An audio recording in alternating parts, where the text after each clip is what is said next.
समोर आलेला आहे, नेमकं काय तथ्य आहे? कारण की बराच तो व्हायरल देखील होतोय, त्यामुळे कुठेतरी एक राजीनामा घेतला जाईल अशी देखील एक चर्चा. असं आहे की नरहरी झिरवळ यांनी मला फोनवर दूरध्वनीवर संपर्क करून असं सांगितलेलं आहे की हा जो व्हिडिओ आहे तो 3-4 व्हिडिओ जोडून चुकीच्या पद्धतीनं तयार केलेला व्हिडिओ आहे आणि त्यामुळे याची चौकशी झाली पाहिजे.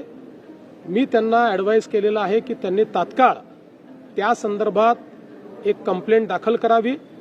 या व्हिडिओची शहानिशा ही करण्यात येईल आणि एकूणच जी काही इमर्जिंग परिस्थिती आहे त्या परिस्थितीवर त्याची सत्यता काय आहे ती पडताळून या ठिकाणी त्यांच्या पक्षाच्या नेत्या सुनेत्राताई पवार आणि आम्ही मिळून योग्य निर्णय करू.